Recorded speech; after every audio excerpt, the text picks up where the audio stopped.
Hi, నా పేరు doctor hypno Padma Kamalakar, counselling psychotherapist, hypnotherapist, family, marriage and health councillor. మా clinic Rajahmundry, హైదరాబాద్లో ఉన్నాయి. ఈరోజు భర్తల అక్రమ సంబంధాలు ఎందుకు పెట్టుకుంటారు, ఇది ఇప్పటి మాట కాదు, కొన్ని వేల సంవత్సరాల నుంచి ఉంది. ఎందుకంటే 1910లో మహిళలు తమ హక్కులు పోరాటం కోసం బయటికి రావటం మొదలుపెట్టారు. అలా బయటికి రావటం మొదలుపెట్టాక చాలామందితో కలిసి పనిచేయటంతో మగవాళ్ళు ఆడవాళ్ళతో అక్రమ సంబంధాలు పెట్టుకోవటం అనేది అప్పట్లోనే స్టార్ట్ అయింది.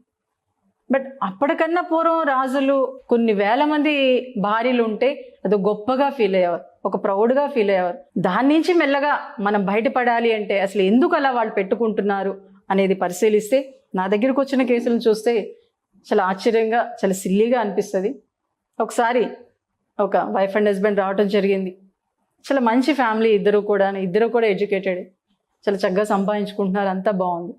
కానీ అతను అక్రమ సంబంధం పెట్టుకోవడం జరిగింది. ఎందుకు పెట్టుకున్నాడో తెలుసండి? తను భార్య, నా దగ్గరకు వచ్చి నేను అన్నీ అబ్జర్వ్ చేస్తే తను అనుకున్న విధంగా సెక్స్లో ఆవిడ ఉండలేకపోయేది. అంటే ఆవిడ కుచించకపోయేది. అంటే భారతీయ సంస్కృతిలో ఎలా ఉంటుందంటే సెక్స్ గురించి మాట్లాడాలి అంటే ఇష్టపడేవారు కాదు మహిళలు. అలా ఇష్టపడకపోవడంతో ఆయన ఏం చెప్పినా కానీ ఆవిడ స్పందించేది కాదు, రెస్పాండ్ అయ్యేది కాదు. అతను ఏం మాట్లాడినా కానీ ఒక బండరాయిలాగా, ఒక గాజు బొమ్మలాగా అలా నిలబడిపోయేది. దాంతో మగాడికి ఏంటంటే ఒక స్పందన అనేది లేకపోవడంతో అతను బయటికి వెళ్ళి అక్రమ సంబంధాలు పెట్టుకోవటం అనేది జరిగింది. కానీ ఇది చాలా సిల్లీగా అనిపిస్తుంది. ఎందుకు అంటే ఒక లేడీ అలా ఉంది అంటే చాలామంది లేడీస్ అండి పాపం తెలియదు, నిజంగా అనకూడదు కానీ అటు అమ్మ చెప్పదు, ఇటు అత్త చెప్పదు, ఇటు భర్త కూడా చెప్పడండి. ఆ తర్వాత క్రమంలో నేను మెల్లగా ఆయనకి చెప్పడంతో, సార్ ఇది ఆ అమ్మాయికి ఏమీ తెలియకపోవటం వల్ల, ఎందుకంటే చాలామంది భర్తలు ఏమనుకుంటారంటే నా భార్యకి నేను చెప్తే ఏమనుకుంటుందో అనే ఫీలింగ్, ప్లస్ ఈ అమ్మాయి తల్లిని అడిగితే, అత్తని అడిగితే వాళ్ళు ఏమనుకుంటారనే ఫీలింగ్ తోటి ఆ అమ్మాయి ఆ హస్బెండ్కి సహకరించడం మానేసింది. కాబట్టి అతను అక్రమ సంబంధం పెట్టుకున్నాడు. అలాగే ఇంకొక కేసు చాలా సింపుల్గా సిల్లీగా అనిపిస్తుంది మీకు. అసలు భర్త దగ్గరకు వచ్చి డ్రెస్ తీస్తున్నా కానీ ఆ అమ్మాయి ఇష్టపడేది కాదు. ఇంకా వెక్స్ అయిపోయాడు. 3 years అయిపోయింది, 4 years అయిపోయింది, 5 years అయిపోయింది. అస్సలు డ్రెస్ ముట్టుకొని ఇలా చేయి పెడితే చాలు మళ్ళీ సెక్స్ పరంగా ఫ్రీగా ఉండేది, కానీ ఆ డ్రెస్ విషయంలో ఇష్టపడేది కాదు. కానీ జనరల్గా ఏంటంటే లేడీ అయినా మగాడైనా కానీ ఫిజికల్ అటాచ్మెంట్ ఉన్నప్పుడు వితౌట్ డ్రెస్ ఉంటే వాళ్ళిద్దరూ కూడా చాలా హ్యాపీగా ఉండగలుగుతారు. కానీ అది చాలామంది లేడీస్కి తెలియదు. కొంతమంది జెంట్స్ ఏదో పెళ్లి చేసుకున్నాం అయిపోయింది కార్యక్రమం అనే వేలోనే ఆలోచిస్తారు. కానీ ఈ ప్రపంచంలో ఒక సెకండే అది, లేకపోతే ఒక నిమిషమే, దానికోసం మీరు ఎంత ఫ్రీగా ఉండగలిగితే మీ ఫ్యామిలీ కానివ్వండి, మీరు చేసే వర్క్ కానివ్వండి చాలా అద్భుతంగా ఉంటుంది. అది చాలామందికి తెలియదు. అది చెప్పిన తర్వాత వాళ్ళ మిస్సెస్కి అంటే పాప నిజంగా అనకూడదు, కానీ ఒక లేడీ చదువుకున్న ఆవిడ కూడా అటు తల్లిని తండ్రిని లేకపోతే అటు అత్తని ఎవరిని అడిగినా కానీ ఏమన్నా అనుకుంటారేమో అనే ఫీలింగ్ లేడీస్లో చాలా మందిలో ఉంటుంది. కానీ చాలామంది అంటారు స్వాతి బుక్లు అవే కదండి లేడీస్ చదివేది అంటారు. వెరీ గుడ్, చదువుతారు అంతవరకే. మళ్ళీ హస్బెండ్తో చెప్తే హస్బెండ్ ఏమనుకుంటాడో అనే ఫీలింగ్ లేడీస్తో ఎక్కువ ఉంటుంది. అలా ఉండటంతో ఆ డ్రెస్ ఎప్పుడైతే ఆవిడ ఇష్టపడలేదో అతను అక్రమ సంబంధం పెట్టుకున్నాడు. సో ఇవన్నీ ఎలా అనిపిస్తుంది, చాలా సిల్లీగా అనిపిస్తాయి. ఇక్కడ మగాళ్ళు కూడా ఏం చేస్తారంటే మ్యాక్సిమం ఒక భార్యకి చెప్పాలి అంటే ఇష్టపడరు.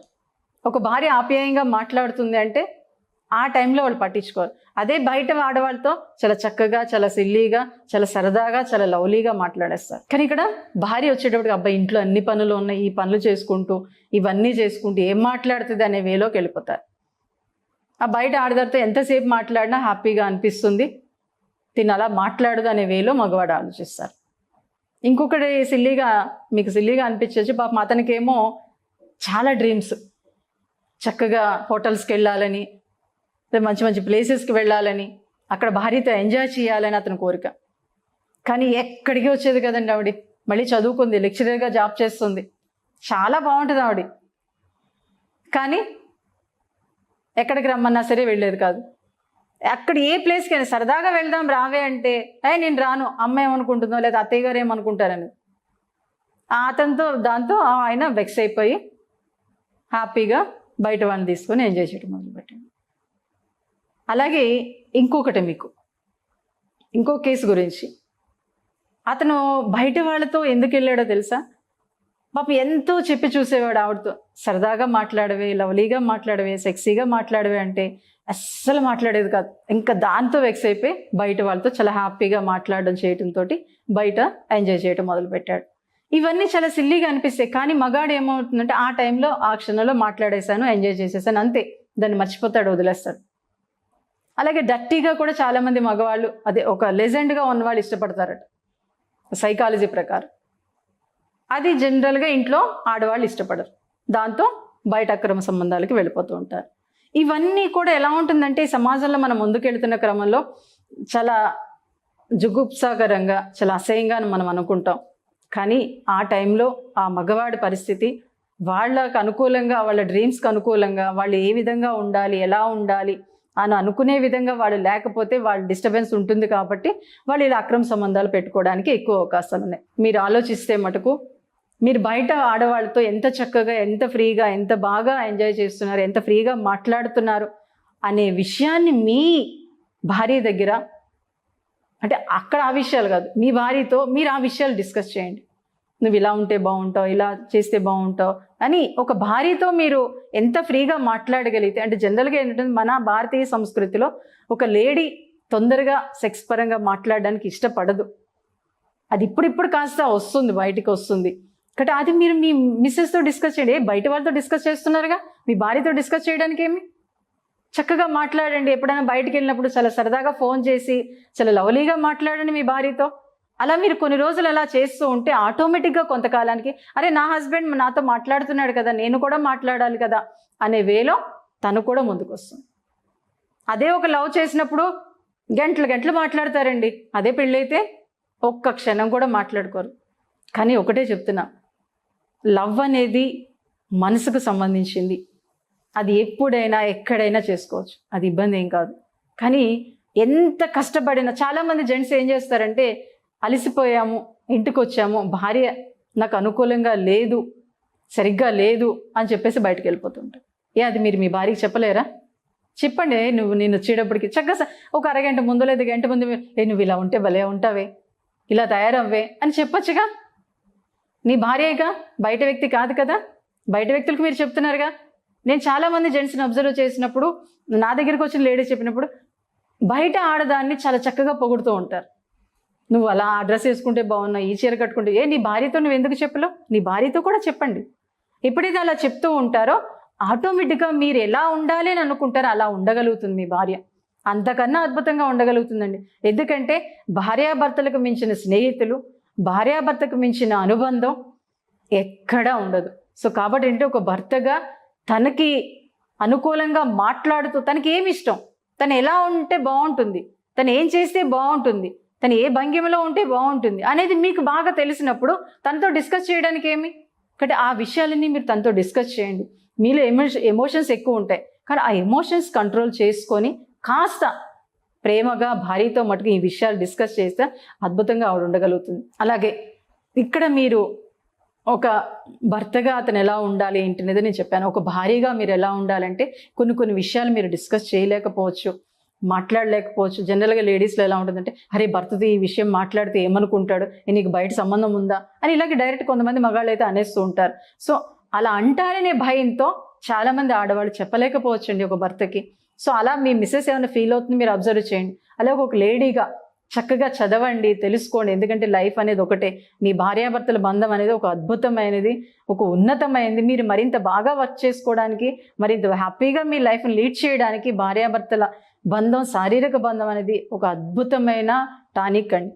ఆ టానిక్ని మీరు మిస్యూజ్ చేసుకుంటున్నారు. అది చేసుకోకుండా ఉండాలంటే మీ భర్తకి ఎలా ఉంటే బాగుంటుంది, ఎలా మీరు ప్రవర్తిస్తే బాగుంటుంది అప్పుడప్పుడు అడగండి. తను సరదాగా ఉన్నప్పుడు, ఫ్రీగా ఉన్నప్పుడు బయటికి వెళ్ళమంటే వెళ్ళిపోండి. ఎప్పుడు పిల్లలు ఇళ్ళైనా ఎంజాయ్ చేయడానికి రమ్మంటున్నాడుగా, మీ హస్బెండే కదా, బయట వాళ్ళు కాదు కదా. మీ హస్బెండ్తో మీరు ఎంజాయ్ చేయడానికి, మీ వ్యక్తి తను, బయట వ్యక్తి కాదు. కాబట్టి అతను ఎలా ఉండాలనుకుంటున్నాడు, మిమ్మల్ని మీరు ఏం చేస్తే బాగుంటుందని అనుకుంటున్నాడు ఒకసారి అబ్జర్వ్ చేసుకొని తను ఎప్పుడైనా చెప్తే దానికి అనుకూలంగా చాలా ఇప్పుడు బుక్స్ వచ్చేసాయండి, చక్కగా చదవండి. లేదు చదవడం ఇష్టం లేదు, చూడడం ఇష్టం లేదు అని అనుకున్నప్పుడు చక్కగా మీ హస్బెండ్ని అడగండి, తప్పేం కాదు. తన మీ వ్యక్తి కాబట్టి దానికి తగిన విధంగా మీరు ప్రవర్తిస్తే ఇటువంటి అక్రమ సంబంధాలు అనేవి చాలా వరకు తగ్గడానికి అవకాశం ఉంటుంది. బెడ్రూమ్ అనేది మీ ఇద్దరికి సంబంధించింది. అది ఎంత అందంగా అద్భుతంగా ఉంటే మటుకు మీరిద్దరూ కూడా అంత హ్యాపీగా అంత చక్కగా ముందుకెళ్ళగలుగుతారు. ఇటువంటి అక్రమ సంబంధాలను తగ్గడానికి అవకాశం ఉంటుంది. లేదు నేను ఇలా ఉండలేను అనుకుంటే ఇంకో 200 సంవత్సరాల తర్వాత కూడా ఈ అక్రమ సంబంధాలు ఇంకా పెరిగిపోతాయని సైకాలజీ పరంగా చెప్తున్నారు. సో కాబట్టి ఒక లేడీగా, ఒక మహిళగా తర్వాత తరం బాగుండాలి, మన పిల్లలు బాగుండాలి అని అనుకుంటే మటుకు మీ హస్బెండ్కి అనుకూలంగా, మీ హస్బెండ్కి అనుకూల భంగిమలో మీరు ఉండడానికి ఇష్టపడండి. ఎందుకంటే మగాడి కన్నా ఆడితే బాగా ఎంజాయ్ చేయగలుగుతుందండి. అది చాలా చక్కగా మీరు అబ్జర్వ్ చేసుకోండి, మీరు ఎంజాయ్. ఎందుకంటే నా దగ్గరికి వచ్చిన చాలామంది లేడీస్ చెప్పినారు, మేడం ఇంతకాలం మా లైఫ్ నేను వేస్ట్ చేసుకున్నాను మేడం, ఇప్పుడు చాలా హ్యాపీగా ఉన్నాను మేడం చెప్పిన లేడీస్ చాలామంది ఉన్నారండి. సో కాబట్టి మీరందరూ కూడా అంత హ్యాపీగా ఎంజాయ్ చేస్తూ మీ ఫ్యామిలీని నిలబెడుతూ మన భారతీయ సంస్కృతిని మరింత బాగా ముందుకు తీసుకెళ్తారని ఆశిస్తూ మీ అందరికీ కూడా నా ధన్యవాదాలు తెలియజేస్తున్నాను.